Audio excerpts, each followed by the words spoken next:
प्यारे बच्चों, हिंदी की कक्षा में आपका एक बार फिर से स्वागत है। जैसा कि आप जानते ही हैं, हमने अपने लिखित प्रश्नों के उत्तर लिखवाए थे। तो लिखित प्रश्नों को आपने अपने नोटबुक में लिखा है और उसके बाद याद भी करने का मैंने आपको काम दिया था। केवल लिखने से ही हमारा काम पूरा नहीं हो जाता, आपको याद करना था। और लिखित प्रश्न कोई बहुत मुश्किल नहीं थे। हमारे लिखित प्रश्न जो थे काफ़ी सरल थे। जैसे क्रिकेट के अलावा सचिन को और क्या क्या पसंद है, तो हमने आपको बताया था क्रिकेट के अलावा सचिन को टेनिस और संगीत पसंद है। तो ये बहुत आसान से प्रश्न थे, मैं तो ऐसे ही दोहरा रहा हूँ ताकि आपको फिर से याद आ जाए। सचिन का दाखिला शारदाश्रम में क्यों करवाया गया? हम जानते हैं क्योंकि शारदाश्रम काफ़ी प्रसिद्ध था। किस लिए? अच्छे खिलाड़ी बनाने के लिए। जिस तरह फैक्ट्री में वस्तुओं का निर्माण होता है, शारदाश्रम में अच्छे खिलाड़ी बनते थे।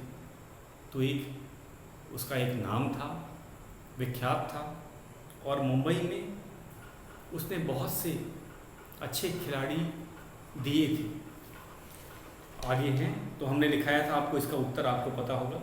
सचिन का दाखिला शारदाश्रम में इसलिए करवाया गया क्योंकि शारदाश्रम मुंबई में क्रिकेट खिलाड़ी बनाने की फैक्ट्री के नाम से प्रसिद्ध है। ये था हमारा उत्तर। तीसरा है, सचिन पर सबसे अधिक प्रभाव किन किन व्यक्तियों का पड़ा? तो हम जानते हैं सचिन पर सबसे ज़्यादा प्रभाव उनके पिता का पड़ा था। उनके पिता ने कभी भी क्रिकेट के लिए सचिन पर दबाव नहीं डाला।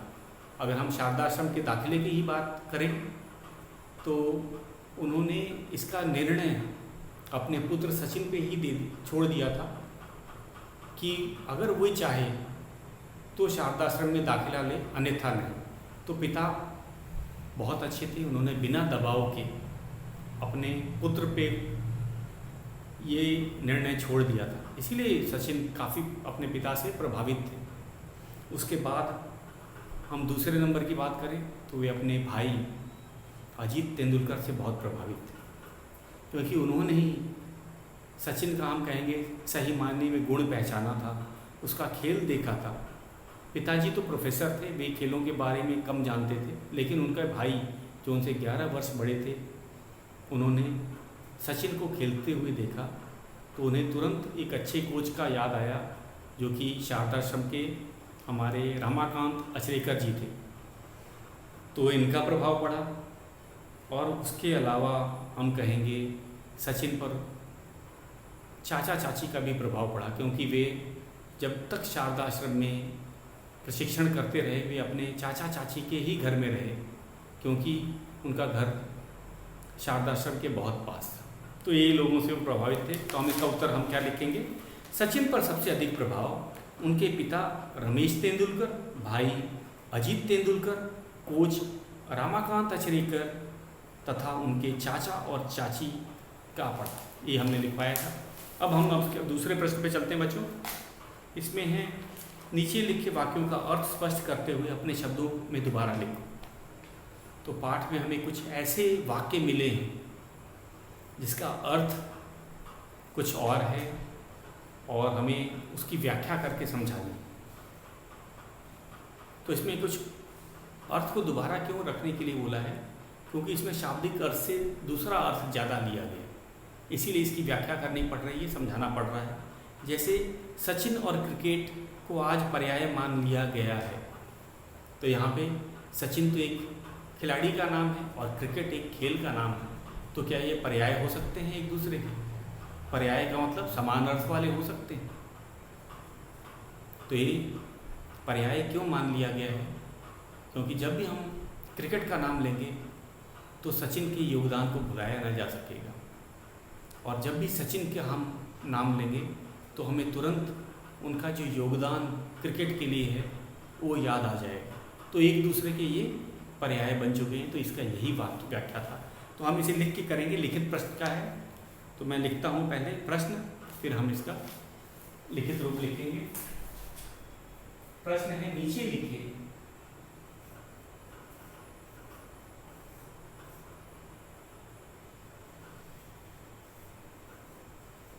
नीचे लिखे वाक्यों का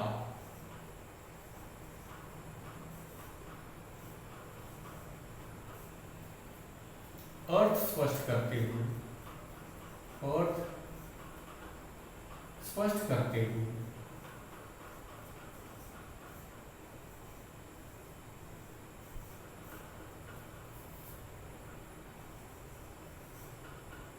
हुए अपने शब्दों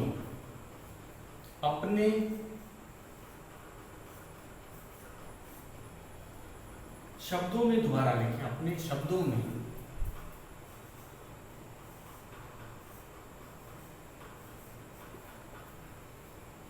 दोबारा लिखें।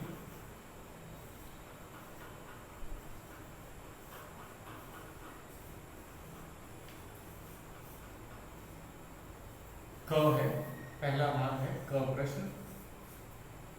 सचिन और क्रिकेट।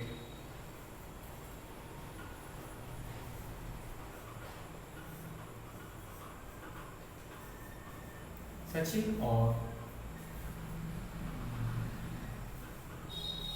क्रिकेट को आज पर्याय मान लिया गया है। पर्याय मान लिया गया है। मान लिया गया है।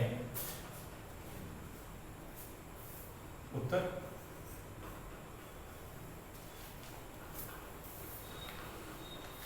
सचिन और क्रिकेट को आज पर्याय मान लिया गया है। तो मैंने आपको बताया था पर्याय का अर्थ है समान अर्थ वाला।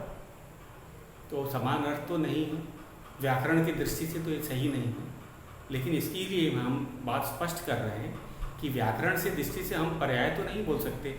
सचिन एक खिलाड़ी का नाम है, क्रिकेट एक खेल का नाम है, दोनों तो अलग अलग हैं। व्याकरण की दृष्टि से हम एक नहीं बोल सकते, लेकिन हम कहेंगे क्रिकेट में उनके योगदान के कारण दोनों पर्याय बन चुके हैं। अगर हम खेल क्रिकेट का नाम लेंगे तो सचिन का नाम आएगा ही, और सचिन का जो है क्रिकेट के प्रति योगदान जो है उसको भुलाया नहीं जा सकता, इसीलिए दोनों पर्याय हैं। तो हम लिखते हैं इसका उत्तर। आपको बात तो समझ ही आ गई है, तो लिखेंगे उत्तर है सचिन और क्रिकेट को। इसे आपको अपनी नोटबुक में लिखना है, और न केवल लिखना है बल्कि इसको एक बार समझ के याद करना है।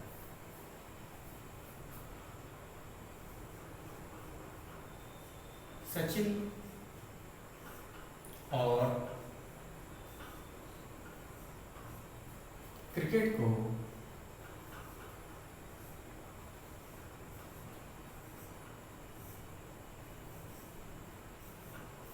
सचिन और क्रिकेट को आज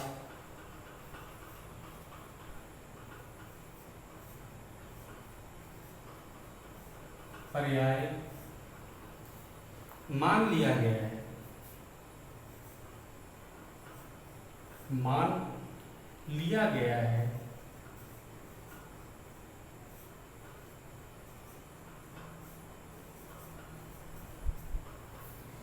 अर्थात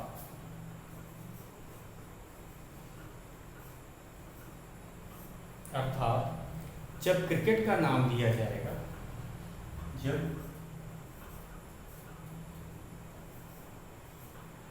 क्रिकेट का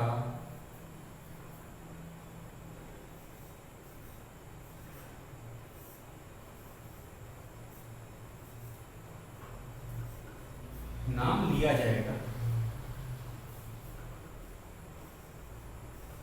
नाम लिया जाएगा, तो सचिन को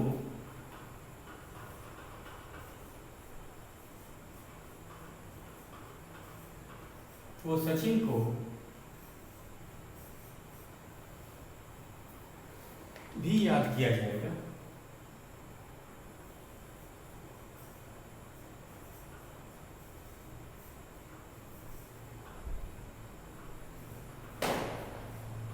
सचिन को भी याद किया जाएगा।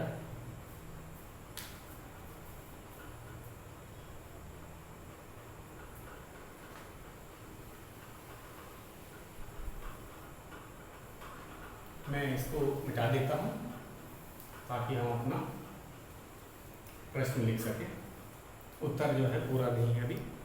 सचिन को भी याद किया जाएगा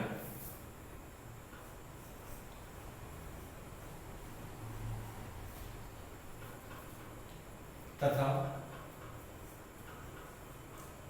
सचिन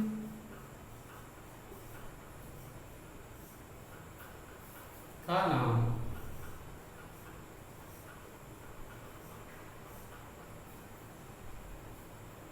क्रिकेट में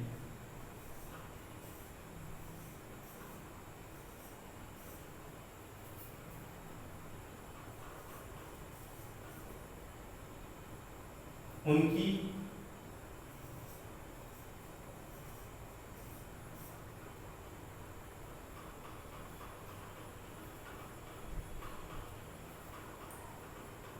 उनके योगदान के लिए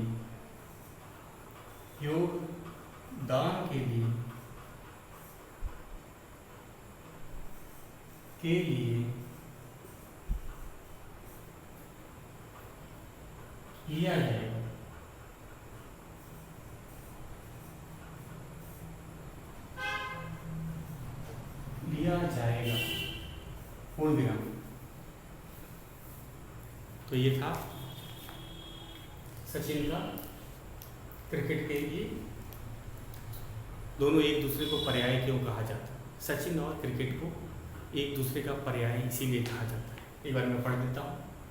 उत्तर है, सचिन और क्रिकेट को आज पर्याय मान लिया गया है, अर्थात जब क्रिकेट का नाम लिया जाएगा तो सचिन को भी याद किया जाएगा तथा सचिन का नाम क्रिकेट में उनके योगदान के लिए लिया जाएगा। दोनों एक दूसरे के पर्याय बन चुके। तो ये था हमारा उत्तर। एक और है, आने वाला दिन सचिन का था। ये हमारा ख है। तो इसका हम पहले प्रश्न लिख लेते हैं, फिर चर्चा करते हैं। ये आपने नोट कर लिया होगा।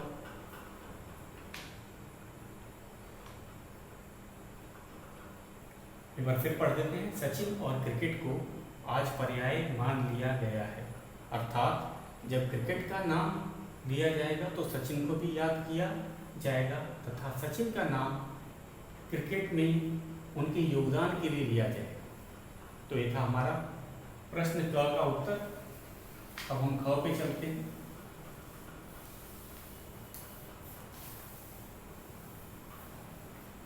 ख है,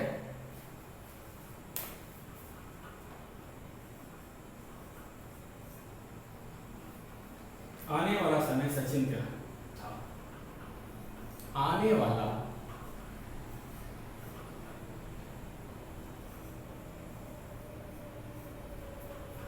समय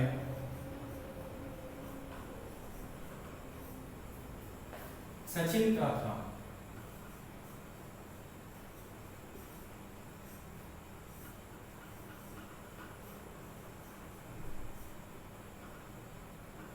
इस वाक्य का हमें अर्थ बताना है। आने वाला समय सचिन का था। तो इसमें हमने देखा सचिन काफी लगन से क्रिकेट का प्रशिक्षण ले रहे थे। उन्होंने क्रिकेट के लिए अपने पुराने स्कूल को, बच्चे स्कूल से बड़े लगाव होता है बच्चों का, और स्कूल तो स्कूल के जो दोस्त होते हैं वो जीवन भर याद रखे जाते हैं। तो सचिन ने क्रिकेट के लिए अपने स्कूल तथा दोस्तों का साथ छोड़कर शारदाश्रम में लिया। इसी कारण से वे अभ्यास में लगे रहते। तो आगे उनके कठिन अभ्यास और परिश्रम के कारण ही हम पाठ में कहा गया है कि आगे आने वाला समय जो था वो सचिन का है। तो हमने ये देखा है। तो इसका क्या अर्थ है कि वे जो क्रिकेट के रूप में अपना कैरियर की शुरुआत उन्होंने की थी और वे आगे भी भविष्य में भी अच्छा प्रदर्शन करने वाले थे। अपने लगन के कारण वे मतलब आगे आने वाला समय, यहाँ भविष्य काल की बात बता रहा, भविष्य में जो समय था सचिन का था, मतलब सब लोग सचिन से प्रभावित होने वाले थे उसका उनका खेल देखकर। तो हम इसी का उत्तर लिखेंगे आज कि आने वाला समय सचिन का था, इसका अर्थ है कि वे क्रिकेट में अच्छा प्रदर्शन करने वाले थे। तो लिखेंगे यहाँ पे अर्थ क्या है, आने वाले समय, आने वाला समय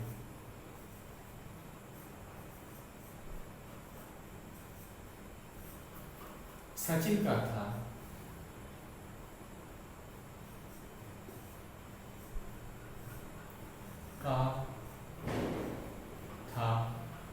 अर्थात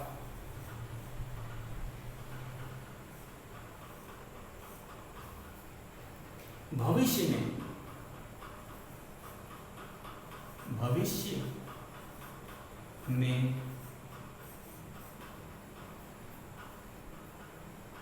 सचिन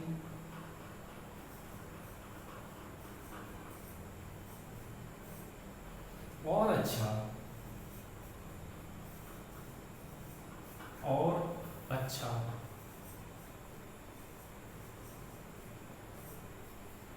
प्रदर्शन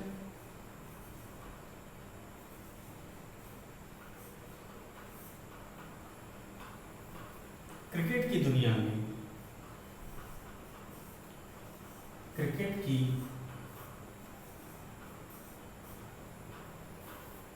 दुनिया में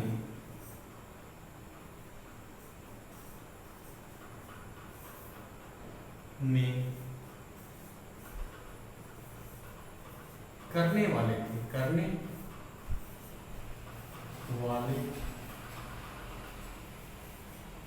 थे।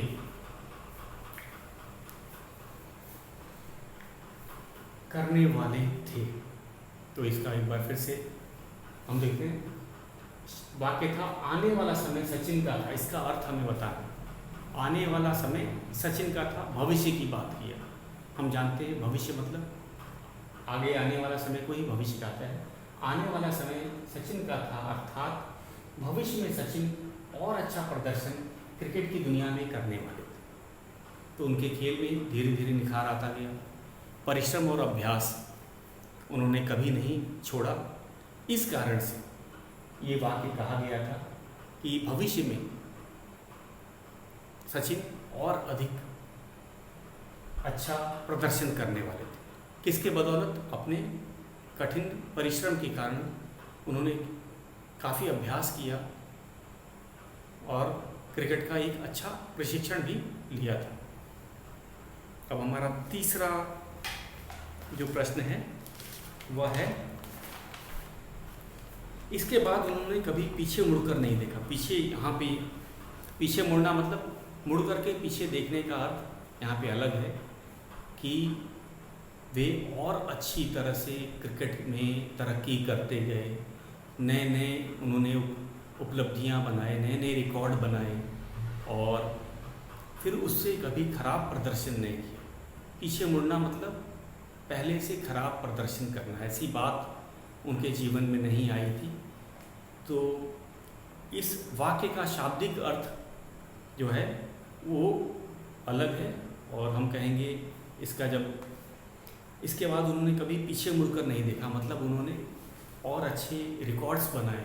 खेल की दुनिया में रिकॉर्ड्स देखे जाते हैं, उपलब्धियां देखी जाती हैं। तो इस कारण से ये शब्द कहा कि वे और अच्छा खेलते ही गए और पहले से भी अच्छा खेलते गए। पीछे मुड़ना मतलब पराजित होना या प्रदर्शन उतना अच्छा ना होना, ये होता है। तो सचिन को कभी पीछे मुड़कर देखने की आवश्यकता नहीं पड़ी, मतलब उनका प्रदर्शन पहले से भी हर बार अच्छा होता गया और उन्होंने बहुत से रिकॉर्ड्स कायम किए हैं जो आप जानते ही हैं। तो हम अपने ग प्रश्न पे चलते हैं, बहुत आसान है।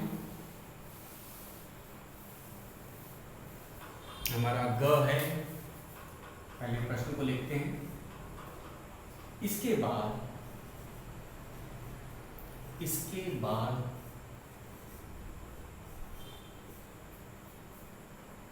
उन्होंने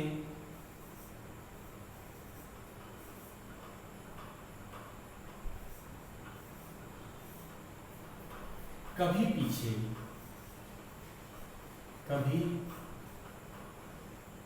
पीछे मुड़कर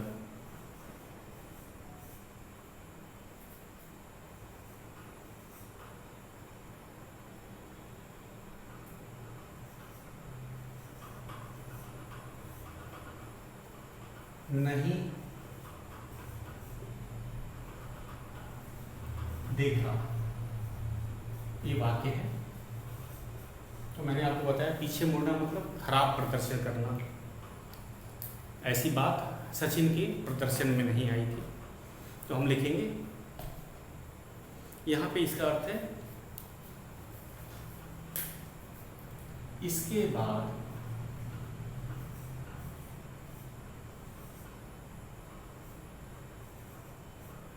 उन्होंने, यहाँ उन्होंने सचिन के लिए लिखा गया। इसके बाद उन्होंने कभी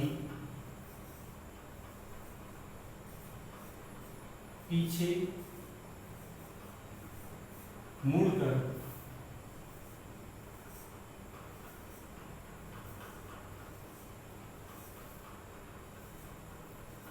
नहीं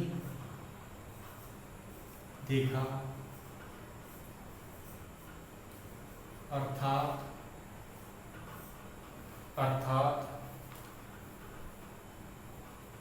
सचिन ने इसके बाद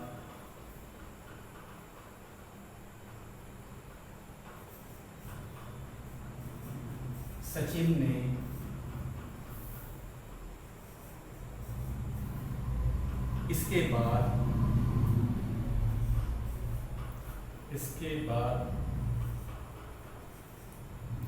असल में जो उन्होंने पहले मैच में क्रिकेट पाकिस्तान के विरुद्ध केवल 5 रन बनाए थे, लेकिन उसके बाद उनका प्रदर्शन हमेशा अच्छा रहा। तो इसीलिए कहा गया कि इसके बाद मतलब वो 5 रनों के बारे में बात किया गया था। इन्होंने अपने पहले मैच में जो कि पाकिस्तान के खिलाफ खेला गया था मात्र 5 रन बनाए थे, लेकिन उसके बाद उनका प्रदर्शन बहुत अच्छा हुआ। पहला मैच अगर छोड़ दिया जाए तो इसीलिए हम कहें, अर्थात सचिन ने इसके बाद कभी बुरा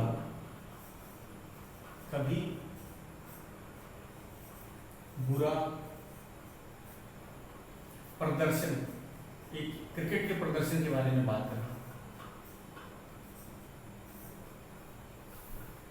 क्रिकेट में नहीं किया, क्रिकेट में नहीं किया, पूर्ण विराम। तो ये था हमारा, हम कहेंगे उत्तर। इसके बाद उन्होंने कभी पीछे मुड़कर नहीं देखा। पहले मैच में मैंने आपको बताया था इन्होंने पाकिस्तान के विरुद्ध खेला, लेकिन इसमें रन की अगर हम संख्या बोले तो मात्र 5 रन बनाए थे, जो कि हम कहेंगे उतने तो अच्छे नहीं हैं। पहले मैच में इन्होंने मात्र 5 रन बनाए थे, लेकिन इसके बाद उनका प्रदर्शन अच्छा होता गया। पीछे मुड़कर मतलब नहीं देखना का अर्थ होता है फिर उन्होंने कभी जीवन में बुरा प्रदर्शन नहीं किया। हम पहला वाला मैच को अगर बोला जाए तो शायद उनको उतना अच्छा नहीं कहेंगे, लेकिन उसके बाद वे और अच्छा प्रदर्शन करते गए। तो इसको लिखते हैं, इसके बाद उन्होंने कभी पीछे मुड़कर नहीं देखा। इसके बाद उन्होंने कभी पीछे मुड़कर नहीं देखा, अर्थात सचिन ने इसके बाद कभी बुरा प्रदर्शन क्रिकेट में नहीं किया। मेरे ख्याल से इसका भावार्थ आपको समझ आ गया। एक किस संदर्भ में कहा गया था? अपने पहले मैच के संदर्भ में कहा गया था, जब उनका प्रदर्शन उतना अच्छा नहीं था। लेकिन अगर उस पहले मैच को छोड़ दिया जाए तो फिर वे कभी पीछे मुड़कर नहीं देखे, मतलब कभी उन्होंने बुरा प्रदर्शन नहीं किया। मेरे ख्याल से अब आपको बात स्पष्ट हो गई होगी, 21 संदर्भ में कही गई है। मैं अगले घ पे चलता हूँ। घ हमने कर लिया है।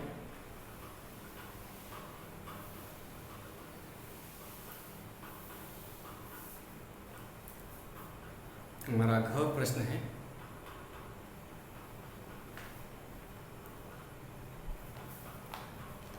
तो इन सब का मैं एक बार आपको फिर से अर्थ बता देता हूँ कि इसमें है कि नीचे लिखे वाक्यों का अर्थ स्पष्ट करते हुए अपने शब्दों में दोबारा लिखो। अभी भी कुछ बच्चों को शायद इसमें समझ नहीं आ रहा कि हम इसको स्पष्ट क्यों कर रहे हैं। ये कुछ वाक्य ऐसे होते हैं जब हम कोई, अभी इसमें सचिन की बहुत संक्षेप में जीवनी लिखी गई है। कम शब्दों में हमें सचिन का पूरा जीवन समेटना था, उनके जन्म से लेके उनके भारत रत्न तक सारी उपलब्धियाँ। तो इसमें हमने कुछ ऐसे वाक्य लिखे जिसका अर्थ काफ़ी व्यापक था, और काफ़ी व्यापक अर्थ के लिए ऐसे वाक्यों का प्रयोग किया गया, शब्दों का प्रयोग किया गया जिसका अर्थ जो लिखा है उससे हट के। जैसे कि पहला बहुत अच्छा कहा गया है कि सचिन और क्रिकेट आज पर्याय मान लिए गए। पर्यायवाची एक समान अर्थ के ही हो गए हैं। पर्याय मतलब क्रिकेट, सचिन, सचिन का अर्थ क्रिकेट। तो ये जब हमें बहुत विशाल या बहुत बड़ी बात को छोटे शब्द में लिखना होता है तो ऐसे ही वाक्यों का प्रयोग किया जाता है। आने वाला समय सचिन का था, तो यहाँ पे क्या अर्थ है इसका? भाई उनका प्रदर्शन आगे भविष्य में और अच्छा होने वाला था। तो ये बताने के लिए ये वाक्य लिखा है कि आने वाला समय भविष्य को कहते हैं। सचिन का था मतलब अब कोई दूसरा खिलाड़ी उनके आगे नहीं टिकने वाला था। वे सभी खिलाड़ियों में, हम कहेंगे सभी बल्लेबाजों में एक श्रेष्ठ बल्लेबाज के रूप में पूरे संसार में छाने वाले थे। इसीलिए आने वाला समय सचिन का था। उसके बाद हम अपने ग वाले पे हमने देखा था कि इसके बाद उन्होंने कभी पीछे मुड़कर नहीं देखा। यहाँ पीछे मुड़कर देखना हम कहते हैं बुरा प्रदर्शन के बारे में कहा गया है। और ये किस संदर्भ में कहा गया था? यह सचिन के पहले अंतर्राष्ट्रीय मैच के बारे में कहा गया था। उन्होंने अपना पहला अंतर्राष्ट्रीय मैच, एक दिवसीय मैच हम कहेंगे, पाकिस्तान के खिलाफ खेला था। और आप जानते हैं जब भारत का जो मुकाबला होता है पाकिस्तान के साथ, तो एक बहुत पूरी दुनिया इस खेल को देखती है। और क्रिकेट के सभी प्रशंसक, चाहे वो भारत के हों, पाकिस्तान के हों, चाहे दुनिया के किसी देश के हों, क्योंकि खिलाड़ी के जो प्रशंसक होते हैं किसी एक देश में नहीं रहते। और सचिन के प्रशंसक संसार के लगभग सभी देशों में पाए जाते हैं। लेकिन पहले जो मैच में उनका प्रदर्शन मात्र 5 रनों का था। उनका योगदान जो हम कहेंगे टीम के लिए मात्र 5 रन का था। लेकिन एक वही मैच था जिसमें उनका प्रदर्शन हम कहेंगे उतना अच्छा ना था। लेकिन उसके बाद, उस एक दिवसीय मैच के बाद सचिन ने कभी पीछे मुड़कर न देखा। मतलब उनका प्रदर्शन कभी भी बुरा नहीं हुआ। और खेल जीवन में उन्होंने बहुत से रिकॉर्ड बनाए, बहुत से ऐसे रिकॉर्ड बनाए जिसे आज भी बना पाना काफ़ी मुश्किल है।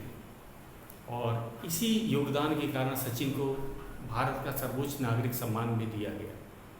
तो इस प्रश्न में, तो दूसरा प्रश्न है, एक तरह से हम प्रश्न उत्तर नहीं कर रहे हैं, हम वाक्यों का हम कहेंगे अर्थ स्पष्ट कर रहे हैं, उसका अर्थ समझा रहे हैं। तो कोई बच्चा ये नहीं सोचे कि हम यहाँ पे प्रश्न अर्थ कर रहे हैं। तो वाक्य हैं, आप देखोगे इसमें किसी में भी प्रश्नवाचक चिन्ह नहीं लगा है, ये वाक्य है। हम वाक्य का अर्थ बता रहे हैं कि आने वाला दिन सचिन का था।